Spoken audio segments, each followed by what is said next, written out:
voltamos a apresentar Bandeirada. Estamos de volta com Bandeirada para o nosso terceiro bloco do episódio 267. Sem perder tempo, vamos para o resumo do que aconteceu durante a semana. É hora do sexta... Fala, Eric. E o... Aliás, só pra constar, eu tava vendo aqui essa Nogueira cantando aqui agora. Eu fico pensando, hoje em dia ele morreria de fome, né? Sem comentários, eu concordo contigo. Vamos pro Sexta Marcha. O resumo do esporte a motor em Sexta Marcha. No Sexta Marcha eu vou começar com o Eric Von Draxler passando uma geral, porque saiu o jogo da NASCAR, Eric. Exatamente, o Hit 3, né? Que, aliás, se eu não tô enganado, acho que não é da mesma produtora, é da 704 Games. O jogo, ano passado, o NASCAR Hit 2 já tinha um diferencial, que ele tinha a possibilidade de você começar a sua carreira na truck, só que agora eles resolveram aloprar de vez, né? Agora você não começa na truck, você começa mais abaixo ainda, na de barro. E inventaram uma categoria semi-fictícia, né? Com algumas pistas reais de barro, como tem uma em Charlotte, tem uma no Texas, tem a de Eldor, misturado com outras fictícias, como por exemplo Bristol e Richmond, as reais, só que com traçado de barro, né? Pra mostrar uma NASCAR muito mais raiz, que ninguém começa na NASCAR de fato. Eu começo nas pistas de barro que eu falei, nesses mais curtinhos de quarto de milha. E aí você vai progredindo. O jogo tá sensacional.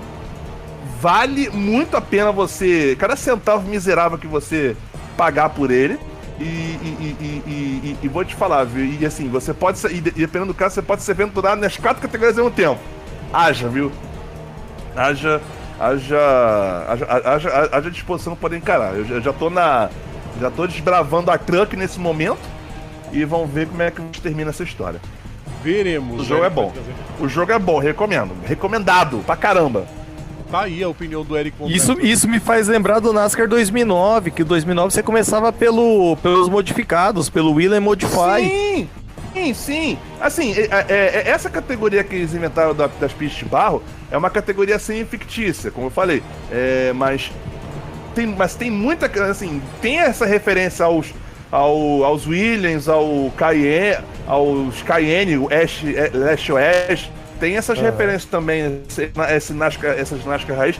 E claro, a trilha sonora, como eu falei, a música que ouviram lá no primeiro e segundo bloco é uma delas. A trilha sonora é primorosa, puxa muito rock, puxa muito country. Coisa mais redneck impossível, né?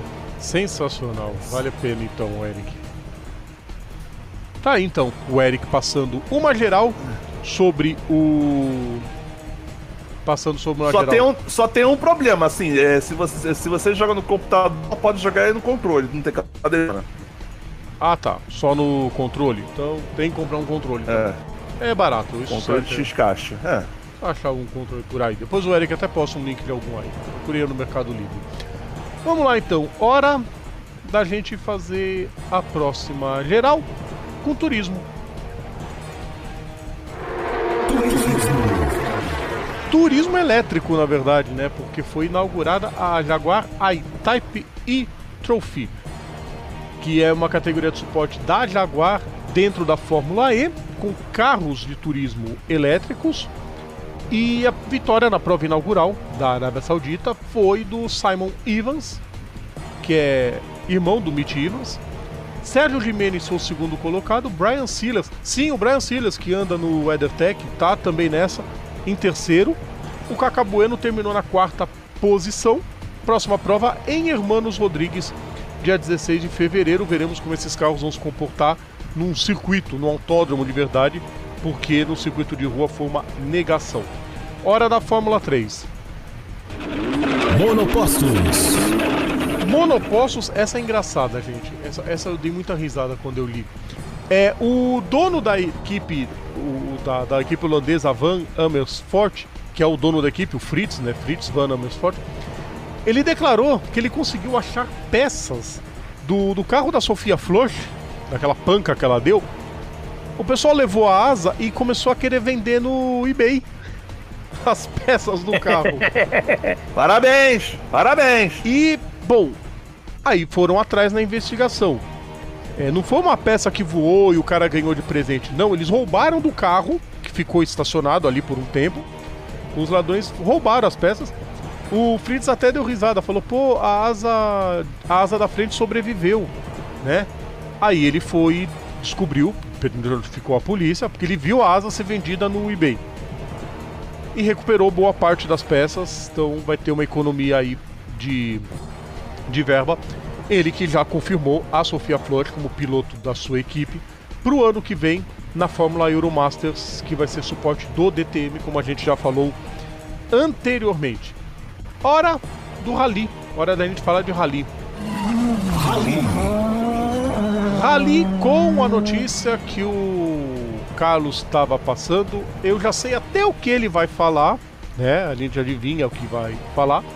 Mas na verdade eu vou falar, nessa notícia eu vou falar de 2 voltas ao mesmo tempo, que é Rally do mesmo jeito. Sebastian Loeb de volta ao WRC, Mundial de Rally, mesmo que vá correr por metade das provas, né? Quem rodou foi o Padon, rodou, porque o Loeb vai voltar pela Hyundai, né? Vai ser a primeira volta, e aí o Carlos falou no seu destaque, o Carlos vai completar depois, o fim da parceria do Loeb com a PSA, o grupo PSA, tanto Peugeot quanto Citroën, que ele defendeu no WRC, no FIA Rallycross e no Rally Dakar. A outra volta é de Robbie Gordon, que vai voltar a correr a prova do Rally Dakar. Vai ser a 12ª vez que o piloto americano corre no Rally, no famoso Rally. O próximo Rally, como eu disse já, como a gente já disse, como já é sabido, vai ser pela primeira vez em um único país, que vai ser no Peru. Carlos Martins foi seu destaque, a volta do Loeb pela Hyundai, e também sobre o Robbie Gordon. Cara, a volta do Robbie Gordon é para poder enaltecer o Rally, aumentar a mídia da prova. E para ele também vai ser um presente, porque no dia 2 ele completa 50 anos. Que forma de comemorar aniversário, hein, amiguinho? Exato, e lembrar que em 2012 foi o vídeo que mais viralizou nos últimos anos do Rally Dakar, que foi quando ele sentou a porrada na ASO, né, por causa de uma irregularidade, quando ele foi desclassificado. Lembra do vídeo? Sim, e eu achei até naquela época, até certo ponto, controversa essa punição. Bem controversa. E sobre o Loeb, Carlos? Foi teu destaque no início do programa, que dá pra falar do Loeb? Amiguinho, sabe aquela coisa do tipo, você chega em casa, a patroa olha pra você assim, tipo, ó, tá lá pra lavar, te vira, ele olha assim, pera lá. Bom, acabou, não vou correr mais pela Peugeot, a Peugeot vai parar com tudo. Hyundai, tem uma vaga pra mim? Aí os caras olham assim, Sebastian Loeb, amiguinho, não, a gente faz um carro pra você, não, mesmo se não tiver pra você, tem. Padon, tchau. Tchau, e Padon. Detalhe, ele vai correr ainda Rallycross junto com um amiguinho, só que não de companheiro de equipe, ele e Marcos Gronholm. Ele pode correr ainda, não tá pela notícia do... Tudo indica que ele e Gronholm corra pelo Rallycross. Mas ainda não tá confirmado. Não confirmado. Mas nada pode confirmado ser. Ainda. Por quê? Porque foi o que o Carlos falou, a Peugeot vai estar saindo do Rallycross, então ele não tinha o que fazer. Ele conversou com a M Sport da Ford, e a Ford não quis.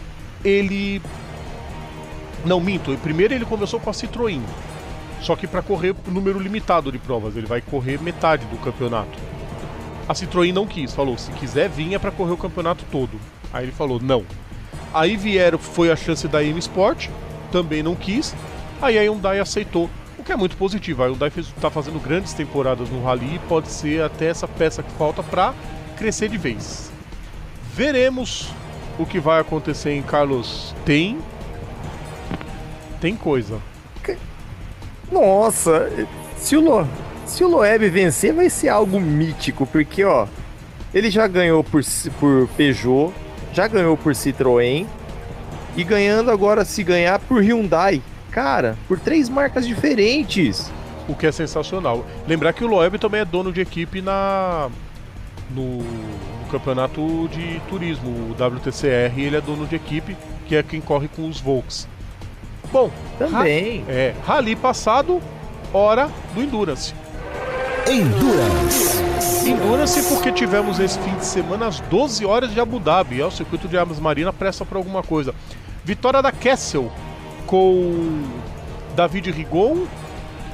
Eu não sei o nome do Bronze Bisc. E o Alessandro Pierguidi venceram a prova. Segunda posição ficou para a Car Collection de Audi, do Parrofo, do Haas e do Winkelhock. A terceira colocação ficou para a Audi também, da Tempo Racing, com o Walkinshaw, o Roda e o Schmidt, os 3 primeiros colocados da prova disputada no Yas Marina. Próximo assunto. Não tem próximo assunto por enquanto. Tem a análise de Carlos Martins e Eric von Draxler sobre qualquer assunto que eles queiram falar. Fiquem à vontade. Eric von Draxler, se alguém te oferece uma peça no eBay, você compra? Eu tô sem dinheiro, velho. Somos 2. Lembrei de outra coisa pra falar. Desculpa, gente. Pera aí, deixa eu soltar a vinheta. Monopostos. De novo, Monopostos, porque Sérgio Sete Câmara conhece o seu companheiro de equipe na dança. Tá confirmado, o Nicolas Latifi será piloto da Dance, vai correr a temporada 2019. Ele estava meio desesperado, sem achar equipe, conseguiu achar uma equipe e agora a gente já tem definido muitas vagas para a próxima temporada. Outro que confirmou presença na Fórmula 2 é Giuliano Alesi, vai correr na Trident, que é a mesma equipe que ele corria na GP3, então ele consegue a promoção para a equipe Trident. Vai correr na temporada 2019 com o número 20 da equipe. A gente já tem definido, então, 1, 2, 3, 4, 5, 6, 7, 8, 9, 10 pilotos definidos no grid. E, Rodrigo, outro que a gente ia falar também agora, Mick Schumacher subindo para Prema. Mas o Schumacher, a gente já falou do Schumacher. Sim, que você tinha dito que ia falar no terceiro bloco. Mas do Schumacher a gente já tinha falado sobre muito. Sim. Quem confirmou essa semana mesmo foi o Latifi e o Alesi. Já são 10 os pilotos confirmados, já garantidos na categoria. A Fórmula 3 tem hoje 5 pilotos confirmados, né? Lembrar que eles vão ter 3 carros cada equipe, são 10 carros, são 30 carros no grid, pessoal.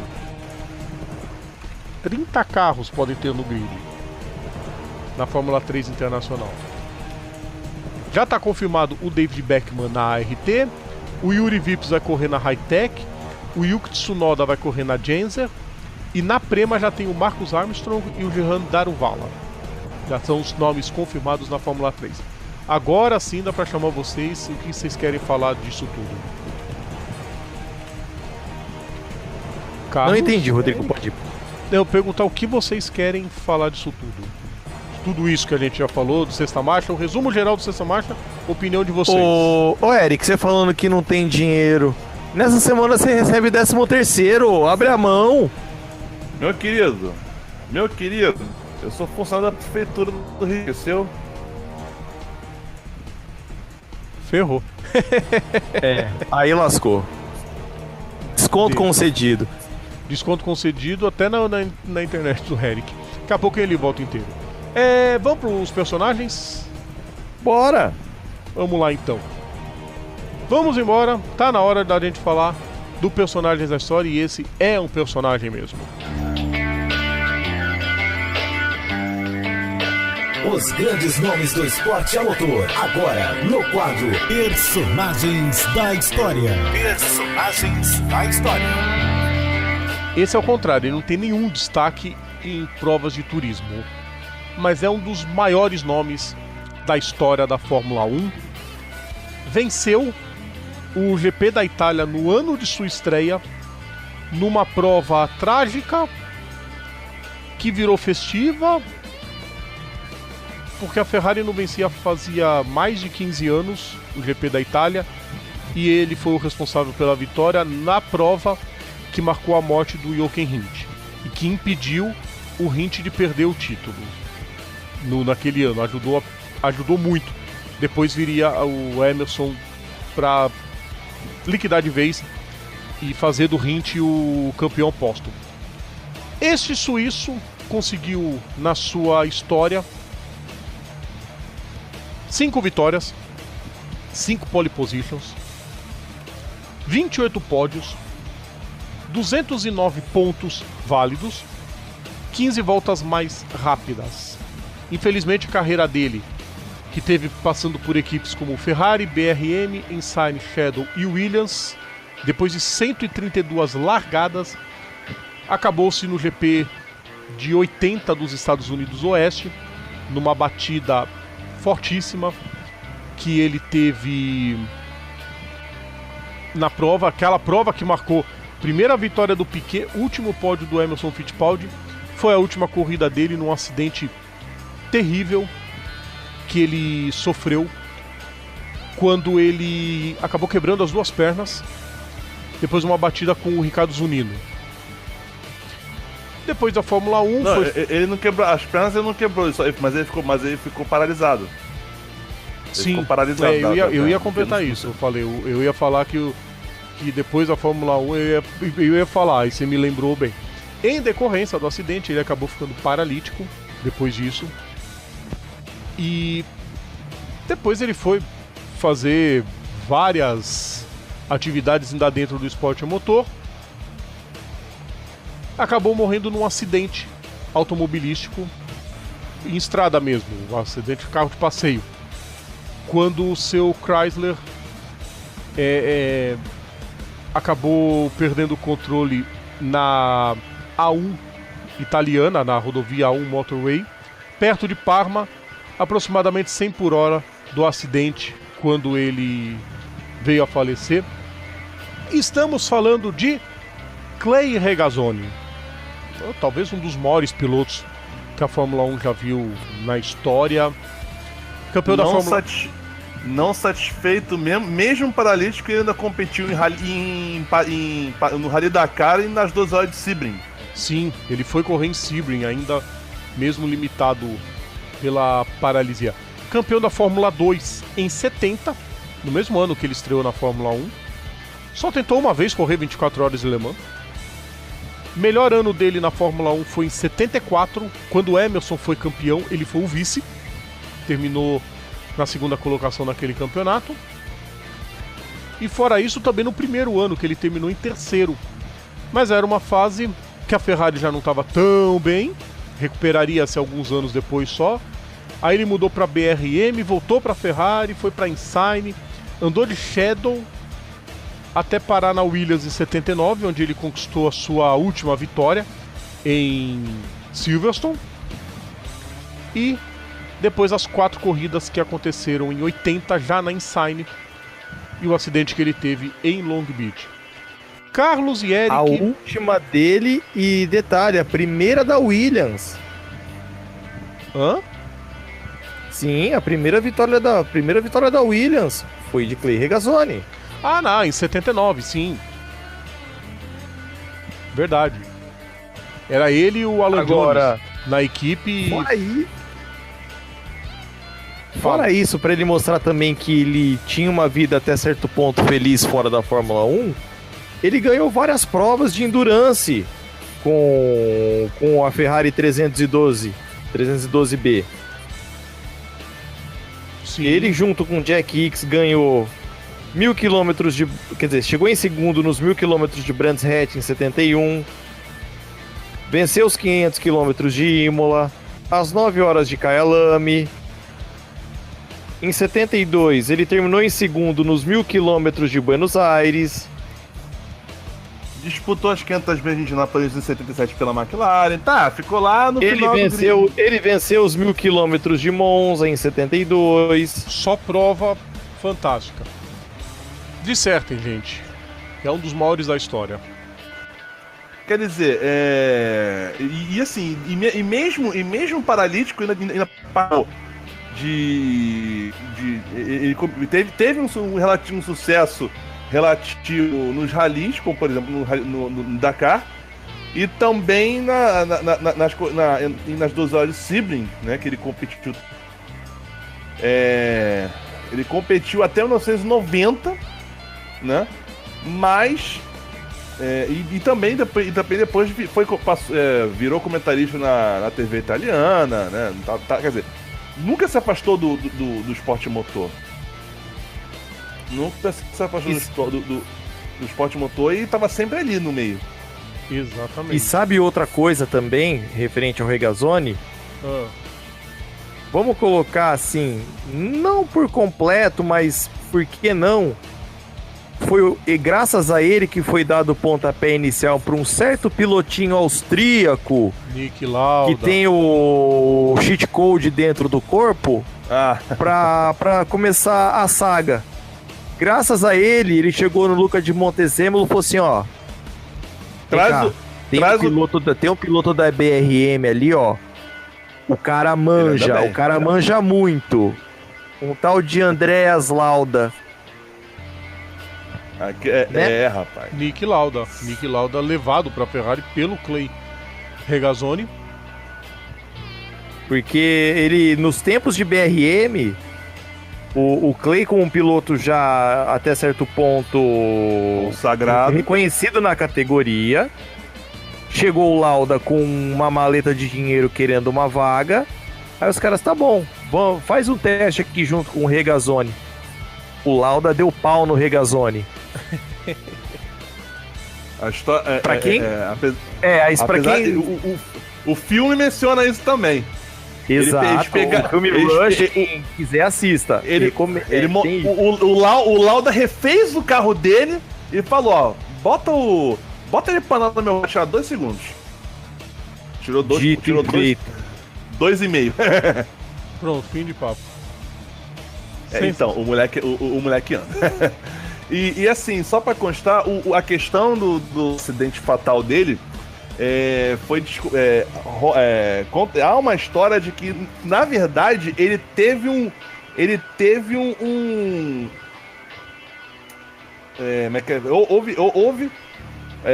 houve uma especulação de que ele teria um infarto antes do acidente. Por isso é que ele perdeu o controle, mas depois excluiu essa possibilidade. Mas é aquela, o cara, na hora que ele foi embora, foi muita gente lá pra guardar a casca. Pra guardar a casca, né? Tipo o Jack Stewart, o Emerson, o próprio Lauda também, né? Vários, além de outros tantos, vamos dizer assim, sobreviventes da era dele, né? Só assim falando. E o Regazzoni, né, inclusive faz quantos anos? 13 anos, não, 13 12 anos. Completam 12 anos da morte dele agora no dia. Completou no dia 15, né? Quer dizer. Não tem. Olha, aquela parada, até que a gente fica sem palavras pra falar do Regazzoni. Era um cara que mandava muito. Ele realmente fora de série, hein, Carlos? Sim, totalmente fora de série, mas também muita gente falava que ele era um piloto duro nas provas. George Scheckter falou isso também, que ele era um piloto duro. Sim. Tem uma outra coisa também que ele soltou era pro duro Lauda dentro da pista, mas também fora da pista ele fez outra, ele soltava algumas. Uma dessas ele falou pro Lauda quando corria junto na Ferrari: se você bloquear os carros e dirigir como uma mulher, você nunca vai ser grande. Pegou mal pra burro esse comentário dele, né? Lógico.